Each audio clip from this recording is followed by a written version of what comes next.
Bismillahirrahmanirrahim. Assalamualaikum warahmatullahi wabarakatuh. Sobat BAF dimanapun Anda berada. Dalam video kali ini kita akan melanjutkan pembahasan kita. Kali ini adalah bagaimana ciri jurnal yang berkualitas.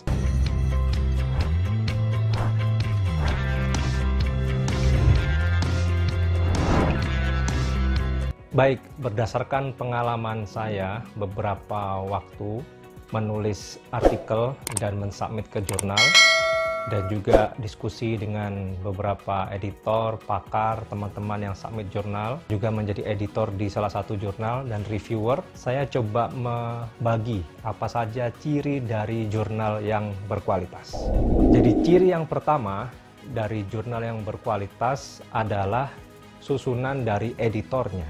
Nah, kita bisa lihat dari editor in chief-nya, kemudian orang-orang yang masuk ke dalam tim editornya, itu kita bisa lihat apakah mereka berasal dari kampus yang ternama, kemudian juga histori menulisnya cukup baik. Itu adalah ciri yang pertama untuk mengetahui apakah jurnal tersebut merupakan jurnal yang berkualitas atau tidak. Kemudian ciri yang kedua adalah kita juga bisa melihat apakah jurnal tersebut terindeks ke beberapa pengindeks. Jadi tidak hanya kalau di Indonesia misalnya terindeks Scopus ya, kita bisa cek ke EBDC maupun pengindeks-indeks yang lain. Nah, kita bisa melihat apakah jurnal tersebut masuk ke dalam list jurnal yang ada dalam database mereka. Karena ini juga penting untuk kita melihat apakah jurnal itu diakui oleh pengindeks yang lain. Nah, ini kalau jurnal tersebut ternyata banyak masuk ke database pengindeks, maka bisa dipastikan jurnal tersebut adalah salah satu jurnal yang berkualitas. Kemudian ciri yang ketiga, selain tadi adalah editornya, kemudian indeksasinya, kita juga bisa melihat yaitu dari penerbitnya ya. Tentunya jurnal ini diterbitkan oleh bisa publisher tertentu ya, yang swasta, ataupun ini kampus ataupun asosiasi. Ini kita bisa lihat dari penerbitnya. Jika penerbit itu track recordnya baik ya, dan merupakan penerbit besar, nah ini bisa merupakan ciri salah satu jurnal berkualitas ya, bukan dari penerbit yang kita tidak tahu itu letaknya di mana, kemudian track recordnya bagaimana. Nah, ini masih meragukan. Jadi kita upayakan sebanyak mungkin publikasi kita didominasi oleh jurnal-jurnal yang diterbitkan oleh publisher-publisher yang berkualitas dan bisa ketahuan track recordnya. Ya seperti kita membeli misalnya properti ya. Nah, kalau kita lihat siapa pengembangnya, siapa developernya, tentunya dengan kita memilih developer, properti, pengembang dengan nama-nama besar, ini tentu lebih menjamin dari bangunan yang kita beli tersebut. Kemudian yang keempat adalah kita melihat proses reviewnya. Nah, kalau kita submit ke jurnal, artikel kita, kemudian dengan cepat itu diterima, nah ini perlu dipertanyakan. Atau misalnya kita submit, tidak ada proses review yang ketat, yang jelas, hanya mungkin meminta untuk mengubah beberapa gambar atau tabel atau editingnya, padahal kita juga tahu bahwa paper kita tidak bagus-bagus amat.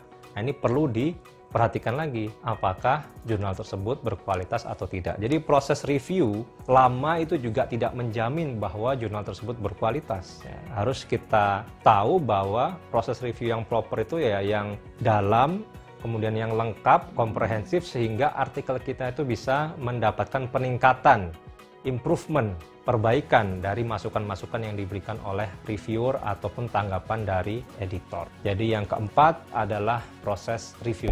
Kemudian yang kelima adalah kita juga bisa melihat siapa orang-orang yang menulis di jurnal ini. Nah, jadi kita kalau misalnya ahli atau kita sudah memiliki suatu bidang ilmu yang khusus dan kita paham siapa scholars yang sering mendapat rujukan, kalau orang-orang itu menulis di jurnal yang akan kita submit, maka bisa dipastikan itu salah satu ciri jurnal tersebut adalah berkualitas. Jadi orang-orang besar yang sudah berpengalaman, guru-guru besar yang menulis di jurnal tertentu, tentunya mereka punya alasan ya kenapa mereka mensubmit di jurnal tersebut. Nah, Itu salah satu ciri jika ada scholars yang high indeksnya tinggi, yang kemudian sering publish di jurnal berkualitas dan masuk juga ke jurnal tersebut, itu bisa dipastikan salah satu ciri bahwa jurnal tersebut adalah berkualitas. Kemudian yang keenam adalah tampilan ya. Kalau kita lihat tampilan dari jurnal tersebut secara layout, secara appearance di website maupun di jurnalnya itu profesional dan konsisten mengikuti kaidah-kaidah internasional ya, kemudian juga bahasanya tidak ada yang aneh dan tampilannya profesional. Ini juga salah satu ciri bahwa jurnal tersebut berkualitas. Jadi ada beberapa ciri untuk kita mengetahui apakah jurnal yang akan kita tuju itu berkualitas atau tidak, yaitu dari beberapa poin. Tadi sudah dijelaskan 6 poin. Yang pertama adalah kita bisa melihat editornya, apakah pakar dan juga sesuai dengan nama jurnalnya. Kemudian yang kedua adalah tadi indeksasi, apakah jurnal tersebut diindeks oleh banyak database. Kemudian tadi yang ketiga adalah penerbit ya. Kita harus mencari jurnal yang diterbitkan oleh penerbit yang kredibel ataupun yang mempunyai nama, track record yang baik, sehingga kita bisa masuk kepada salah satu ciri jurnal yang berkualitas. Kemudian yang keempat tadi adalah proses reviewnya. Jadi proses review diharapkan proper, sesuai dengan kaidah-kaidah review yang standar internasional dan baik, dan juga kita pastikan proses review tersebut membantu meningkatkan kualitas dari artikel kita. Kemudian yang kelima tadi, apakah ada nama-nama besar, nama-nama yang sudah berpengalaman masuk ke jurnal-jurnal yang baik, itu masuk juga ke jurnal tersebut. Itu salah satu ciri. Dan yang terakhir adalah tampilan dari jurnal tersebut, baik itu di website maupun di tampilan PDF yang itu sudah menjadi artikel kita, dan artikel-artikel yang lain, apakah tampilannya profesional, konsisten, ya, dan juga mengikuti kaidah-kaidah standar penulisan karya tulis ilmiah di jurnal yang bereputasi. Baik Sobat BAF, jadi melakukan penelitian, menulis artikel, mensubmit ke jurnal adalah proses yang panjang dan tidak singkat, memerlukan banyak pengorbanan waktu, tenaga, biaya, dan juga pikiran kita, mungkin juga melibatkan banyak orang, dan sangat sayang jika artikel yang sudah kita buat dari proses penelitian yang panjang itu kita submit ke jurnal-jurnal yang kurang atau yang tidak berkualitas. Mudah-mudahan Sobat BAF semua, saya juga masih belajar, dapat mensubmit ke jurnal-jurnal yang berkualitas dan artikel-artikel kita bisa diterbitkan, bermanfaat bagi banyak orang. Baik, itu saja yang bisa saya sampaikan. Terima kasih. Wabillahi taufiq wal hidayah. Wassalamualaikum warahmatullahi wabarakatuh.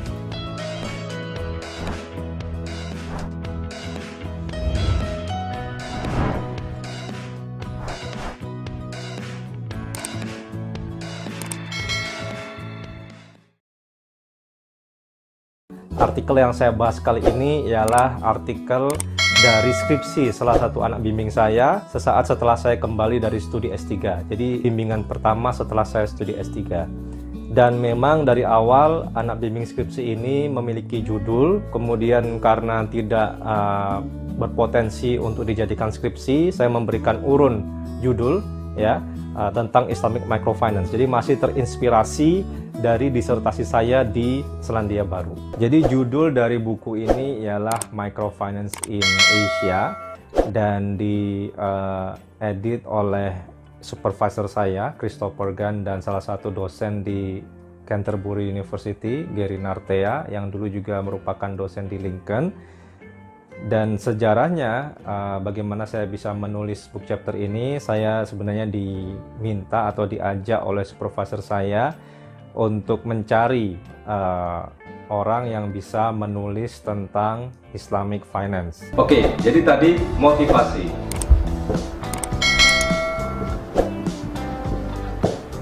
Jadi motivasi ini ada juga di abstrak. Di abstrak kita harus sampaikan tujuan penelitian ini, termasuk motivasi kenapa kita meneliti ini, meneliti topik ini.